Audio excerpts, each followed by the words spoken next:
हरित बांस वृक्ष के नीचे युवा भिक्खु स्वास्थ्य पालथी मारे बैठा था और अपनी श्वसन क्रिया पर ध्यान केंद्रित कर रहा था।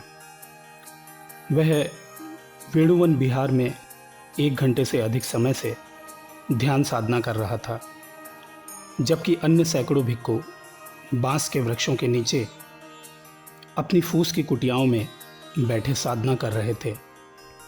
महान गुरु गौतम, जिन्हें लोग प्रेम एवं श्रद्धावश बुद्ध कहते हैं, इस विहार में 400 भिक्खु शिष्यों के साथ निवास करते थे। यद्यपि यहाँ निवासियों की संख्या अधिक थी, किंतु वातावरण बहुत शांत था। विहार का क्षेत्रफल 40 एकड़ था और यहाँ बांस की नाना जाति प्रजातियों के वृक्ष लगे थे, जो मगध राज्य में जगह जगह से लाकर यहाँ लगाए गए थे। यह विहार मगध की राजधानी राजगृह से इतनी सी दूर था कि यहाँ 30 मिनट में पहुँचा जा सकता था। 7 वर्ष पहले राजा बिंबिसार ने यह विहार बुद्ध एवं संघ को दान में दिया था। स्वास्थी ने अपनी आंखें मली और मुस्कुराया। उसकी टांगें अब भी मुड़ी थीं, जिन्हें उसने धीरे धीरे खोला। इस 21 वर्षीय युवक को मान्य सारिपुत्र ने, जो बुद्ध के वरिष्ठ शिष्य थे, 3 दिन पहले ही प्रवज्ञा दी थी। प्रवज्ञा समारोह के समय स्वास्थी के सघन सुनहरे बाल उस तरह से मूंद दिए गए थे। बुद्ध के भिक्खु समुदाय का अंग बनकर स्वास्थी अत्यधिक प्रसन्न था। बहुत से भिक्खु उच्च घरानों में जन्मे हुए व्यक्ति थे, यथा बुद्ध के भाई नंद, देवदत्त, अनिरुद्ध और आनंद। यद्यपि अभी स्वास्थी का इनके साथ परिचय नहीं कराया गया था, स्वास्थी ने इन्हें दूर से ही देखा भर था। अधिक प्रयोग से बदरंग हुए चीवर चारण किए हुए होने पर भी इनका अभिजात्य निश्चित रूप से झलकता था। ऐसे ऊंचे घराने के लोगों का मित्र बनने में तो मुझे अभी पर्याप्त समय लगेगा, ऐसा स्वास्थी ने सोचा। लेकिन राजा के पुत्र होने के बावजूद उसे स्वयं बुद्ध और अपने बीच कभी दूरी का अनुभव नहीं हुआ था। स्वास्थी अस्पृश्य था, जो उस समय भारत की जनता में प्रचलित वर्ण व्यवस्था के अनुसार सबसे नीचे वर्ण के लोगों से भी नीच जाति समझी जाती थी।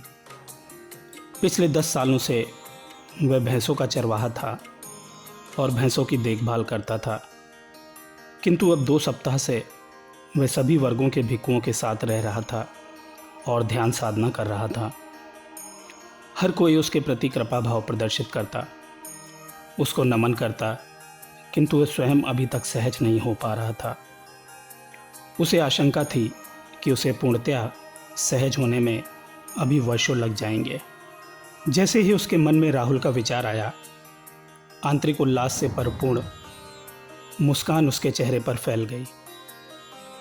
बुद्ध के पुत्र राहुल की आयु अभी 18 वर्ष की ही थी और वह 10 वर्ष की आयु से ही श्रामणेर के रूप में संघ में रह रहा था। 2 सप्ताहों में राहुल और स्वास्थी में गहरी मित्रता हो गई थी। राहुल ने ही स्वास्थी को सिखाया था कि ध्यान के समय प्राणायाम कैसे करना है।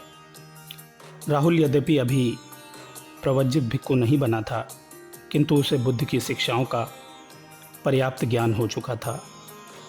प्रवज्ञा प्राप्त करने के लिए अभी उसे तब तक प्रतीक्षा करनी थी जब तक उसकी आयु 20 वर्ष की नहीं हो जाती। स्वास्थी को 2 सप्ताह पूर्व के दिनों का स्मरण हो आया, जब गया के समीप स्थित उसके बेलग्राम में बुद्ध पहुँचे थे और उसे भिक्खु बनने के लिए बुलाया था। जब बुद्ध उसके घर पहुँचे तो स्वास्थी अपने छोटे भाई रूपक के साथ भैंसों को चराने के लिए गया हुआ था। उसकी 2 बहनें 16 वर्षीय बाला और 12 वर्षीय भीमा घर में थीं। बुद्ध को देखते ही बाला उन्हें तुरंत पहचान गई। वह स्वास्थी को ढूंढने के लिए बाहर की ओर झपटी ही थी कि बुद्ध ने उससे कहा कि इसकी आवश्यकता नहीं है। उन्होंने कहा कि मैं और मेरे साथ चल रहे भिक्खु, जिनमें राहुल भी था, नदी तट तक जाएंगे और उसके भाई को खोज लेंगे। तीसरे पहर वे लोग निरंजना नदी के तट पर आए जहाँ स्वास्थी और रूपक भैंसों को रगड़ रगड़ कर नहला रहा था। बुद्ध को देखते ही दोनों युवक पानी में से निकलकर दौड़ते हुए नदी तट तक आए और करबद्ध प्रणाम करके उनके समक्ष प्रणत हुए। स्वास्थी और उसके भाई को देखकर बुद्ध ने सस्नेह मुस्कान के साथ कहा, अरे तुम इतने बड़े हो गए। स्वास्थी अवाक था। बुद्ध का शांत मंडल, उनकी स्नेहपूर्ण उदार मुस्कान और उनकी मर्म भेदनी तेजोमय दृष्टि देखकर स्वास्थी की आंखें छलछला आईं। बुद्ध गौरिक चीवर धारण किए हुए थे, जिस पर धान के खेत की डिज़ाइन बनाते हुए कपड़े सिले हुए थे। वह अब भी नंगे पैर ही थे, जैसे कि आज से 10-12 वर्ष पहले जब वह इसे इसी स्थान के आसपास मिले थे। 10 वर्ष पहले इसी निरंजना नदी और बोधि वृक्ष के नीचे उसने घंटों बुद्ध के साथ बिताए थे। बोधि वृक्ष वहाँ से बस इतनी ही दूर था कि नदी तट से वहाँ तक 10 मिनट में पहुँचा जा सकता था। बुद्ध के पीछे खड़े 20 भिक्खु भी नंगे पैर थे और धान के खेतों की डिज़ाइन वाले गैरिक चीवर पहने हुए थे। अधिक ध्यान से देखने पर स्वास्थी ने पाया कि बुद्ध का चीवर अन्य भिक्षुओं के चीवर से 1 हाथ अधिक लंबा था। बुद्ध के साथ ही स्वास्थी की आयु का ही एक श्रामणेर खड़ा था, जो सीधे उसी की ओर देखता हुआ मुस्कुरा रहा था। बुद्ध ने अपने स्नेहपूर्ण हाथ स्वास्थी और रूपक के सिर पर रखे और बताया कि वे राजगृह जाते हुए यहाँ जानबूझकर रुके हैं। उन्होंने कहा कि तुम भैंसों को नहला लो, इसके बाद हम स्वास्थी की झोपड़ी तक साथ साथ ही चलेंगे।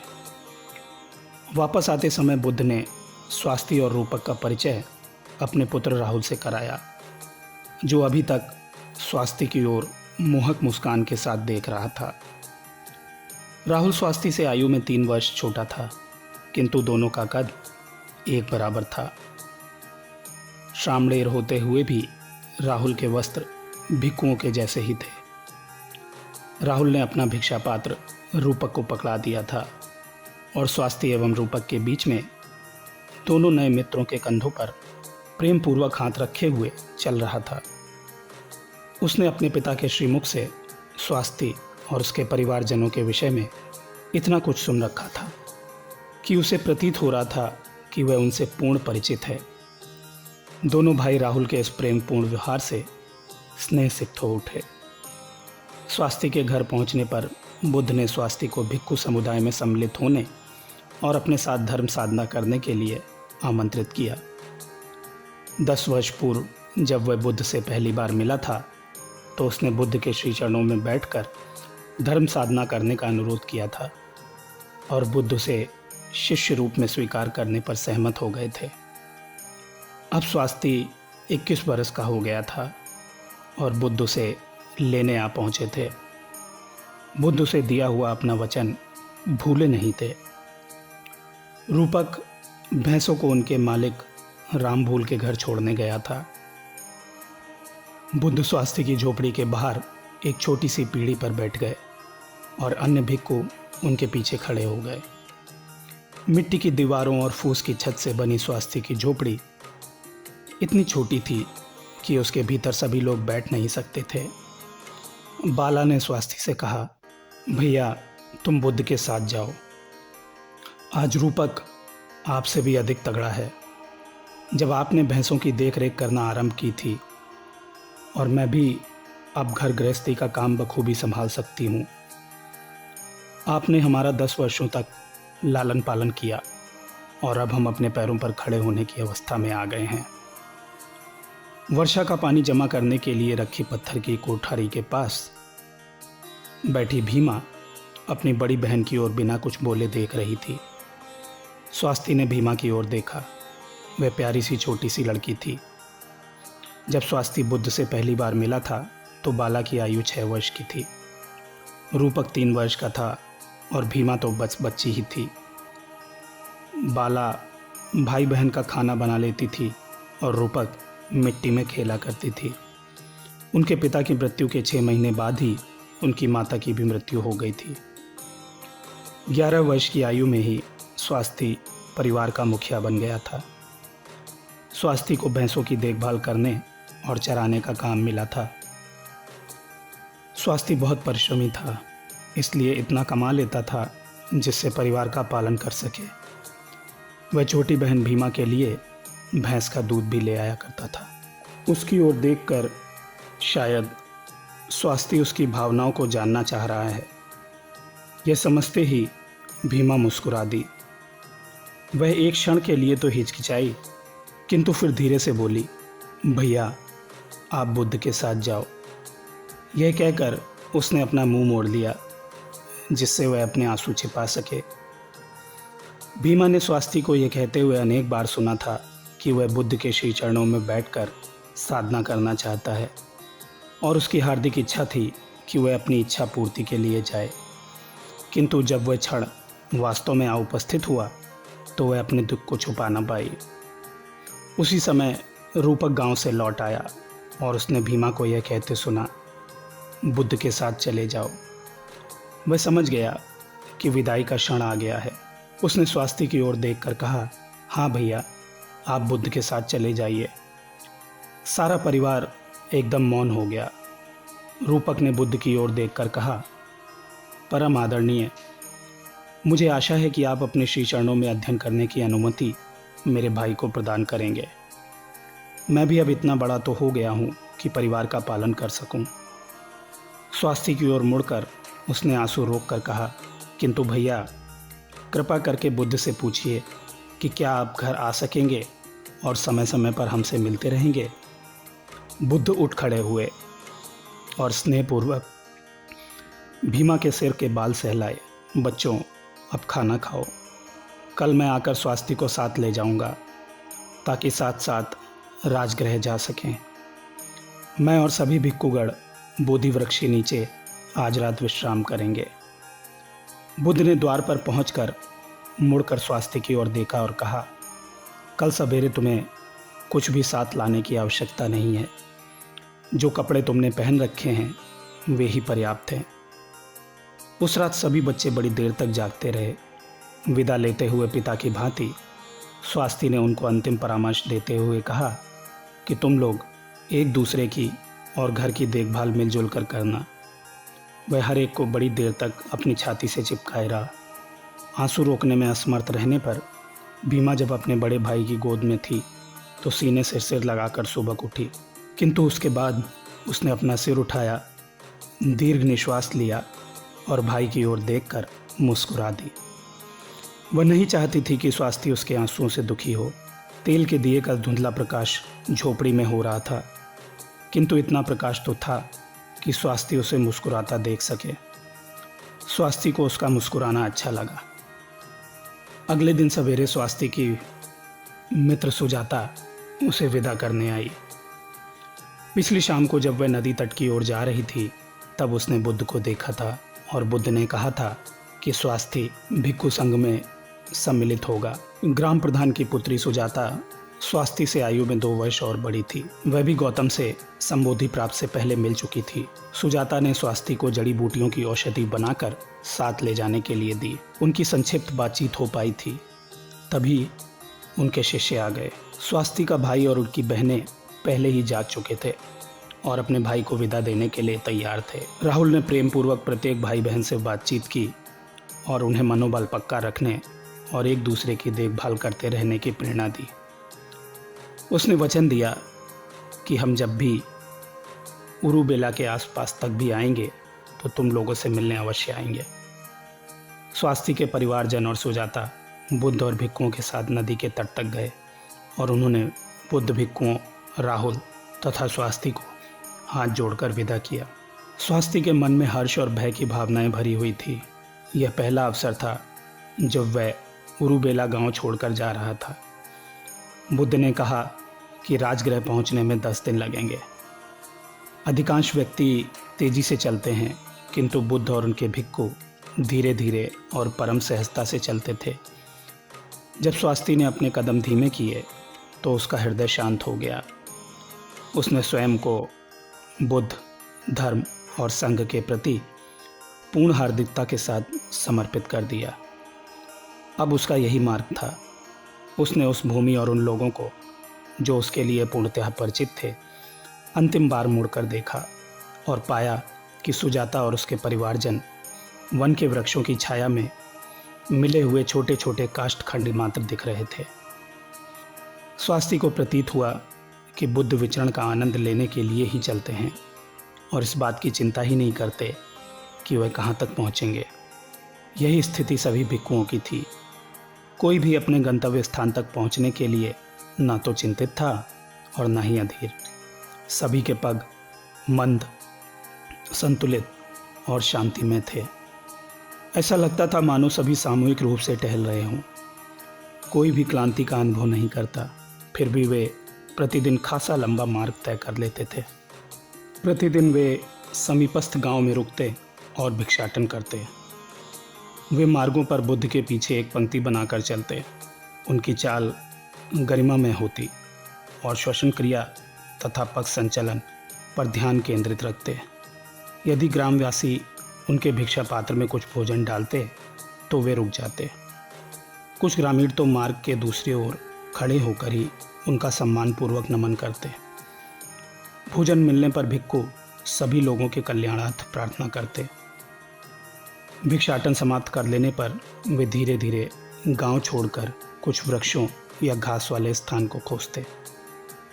वे घेरा बनाकर बैठ जाते और भिक्षाटन में मिले खाद्य पदार्थों को सामान्य रूप से बांट लेते और ध्यान रखते कि यदि किसी भिक्षु का भिक्षा पात्र खाली है तो उसे भी भोजन दे दिया जाए।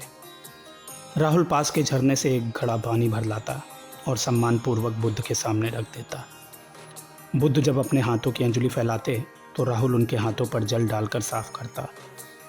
ऐसा ही प्रत्येक भिक्षु के लिए करता हुआ वह अंत में स्वास्थ्य के पास आया। स्वास्थ्य के पास तब कोई भिक्षा पात्र नहीं था, तो राहुल ने अपने भिक्षा पात्र का आधा भोजन केले के ताजे पत्ते पर रखकर अपने नए मित्र स्वास्थ्य को दे दिया। भोजन आरंभ करने से पूर्व भिक्षुओं ने हाथ जोड़े और सामूहिक रूप से मंत्रोच्चार किया। उसके बाद उन्होंने मौन रहकर सचेत भाव से प्रत्येक कौर को ग्रहण किया। भोजन के उपरांत कुछ भिक्षुओं ने चलित ध्यान किया तो कुछ ने बैठकर ध्यान साधना की और कुछ ने थोड़ी सी झपकी ली। जब दिन का सर्वाधिक गर्म भाग बीत गया तो वे फिर मार्ग पर चल पड़े और तब तक चलते रहे जब तक कि अंधेरा नहीं हो गया। रात्रि विश्राम के लिए सर्वोत्तम स्थान शांत उल्लासमय वन ही होता है। प्रत्येक भिक्षु का अपना आसन होता था और बहुत से भिक्षु उस पर पद्मासन लगाकर बैठकर आधी रात तक साधना करते रहते, फिर अपना चीवर बिछाकर सो जाते। प्रत्येक भिक्षु के पास 2 चीवर होते थे। एक वह शरीर पर धारण किए होते और दूसरा वर्षा या शीत से रक्षा करने के लिए रखते। अन्य लोगों की भांति स्वास्थ्य भी ध्यान साधना करता रहा और वृक्ष की जड़ को तकिया बनाकर धरती पर ही सो गया। अगले दिन प्रातः जब स्वास्थ्य जागा तो उसने देखा कि बुद्ध और अन्य भिक्षु शांत भाव से साधना कर रहे हैं और उनके मुखमंडल से अत्यंत शांति और तेज विकीर्ण हो रहा है। जैसे ही सूर्य क्षितिज पर उभरा, प्रत्येक भिक्षु ने अपना अतिरिक्त चीवर तय किया, भिक्षा पात्र हाथ में ले लिया और दिन की यात्रा आरंभ कर दी। दिन में चलते और रात में विश्राम करते हुए वे लोग 10 दिनों में मगध की राजधानी राजगृह पहुँचे। स्वास्थ्य ने पहली बार नगर देखा था। सड़कों के किनारों पर घरों में निवासी बड़ी संख्या में रहते थे और सड़कों पर अश्वचालित वाहन चल रहे थे। हर ओर ऊंची ऊंची आवाज़ें और ठाकों के स्वर गूंज रहे थे, किंतु भिक्षुओं का मौन जुलूस उसी प्रकार चल रहा था जैसे वो मौन भाव से वन प्रांतर अथवा धान के खेतों से विचरण करते चले आ रहे थे। कुछ नागरिक उन्हें देखने के लिए तनिक सा रुकते तो कुछ बुद्ध को पहचान कर उनके सम्मान में श्रद्धापूर्वक नमन करते। भिक्षु वर्ग उसी प्रकार शांत भाव से तब तक चलता रहा जब तक वे नगर के उस पार वेणुवन विहार नहीं पहुंच गए। समस्त विहार में त्वरित गति से यह समाचार फैल गया कि बुद्ध लौट आए हैं और कुछ क्षणों में ही 400 भिक्षु बुद्ध का स्वागत करने के लिए एकत्रित हो गए। बुद्ध ने अधिक कुछ नहीं कहा, केवल सभी का कुशल क्षेम और साधना अभ्यास के विषय में जानकारी प्राप्त की। उन्होंने स्वास्थ्य को सारीपुत्र को सौंप दिया, जो राहुल के भी आध्यात्मिक गुरु थे। सारिपुत्र वेणुवन विहार के श्रामणेरों के गुरु थे और वे लगभग 50 युवक श्रामणेरों के साधना अभ्यास का मार्ग निर्देशन करते थे। ये श्रामणेर विहार में 3 सालों में कम समय से आए हुए थे। विहार के प्रबंधाचार्य कौंडन नामक एक भिक्षु थे। राहुल से कहा गया कि यह विहार जीवन के आचरणों की जानकारी स्वास्थ्य को दे, यथा कैसे चलना है, किस प्रकार बैठना है, किस प्रकार खड़े होना है और कैसे अन्य लोगों को नमन करना है, किस प्रकार चलित ध्यान करना है, कैसे बैठकर धारणा ध्यान करना है और कैसे श्वसन क्रिया पर ध्यान देना है। उसने स्वास्थ्य को यह भी बताया कि भिक्षु को चीवर कैसे धारण करना है, कैसे भिक्षा पात्र पकड़ना है, कैसे प्रार्थना करनी है और कैसे अपना भिक्षा पात्र साफ करना है। 3 दिनों तक स्वास्थ्य लगातार राहुल के साथ ही साथ रहा, जिससे वह इन सब बातों को भली प्रकार सीख सके।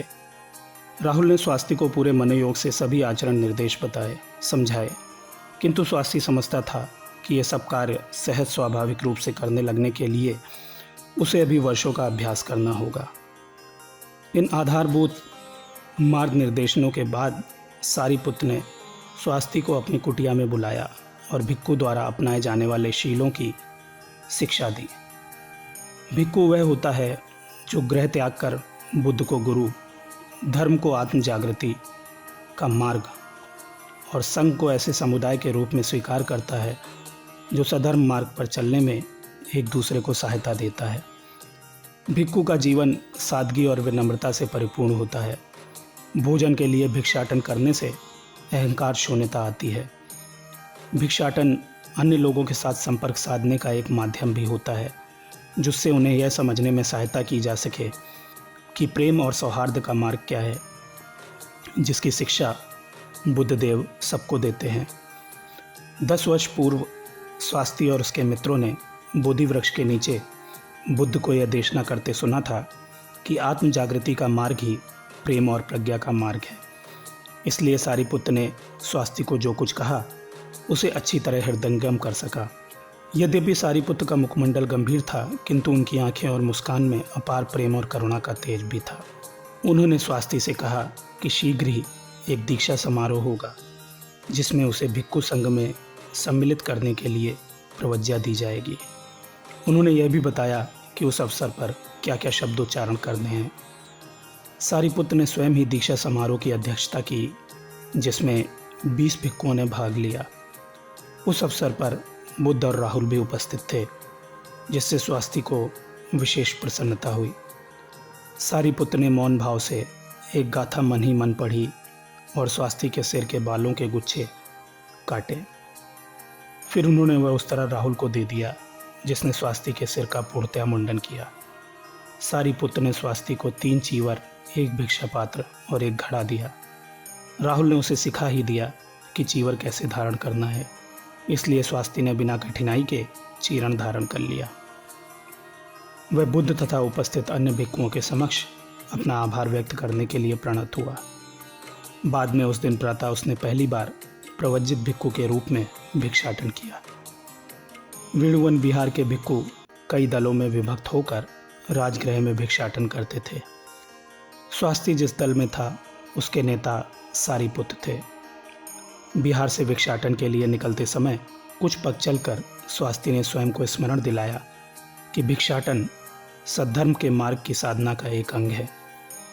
उसने अपनी श्वसन क्रिया पर ध्यान केंद्रित किया और प्रत्येक पग शांतिपूर्वक सचेत अवस्था में उठाया। राहुल उसके पीछे पीछे चल रहा था।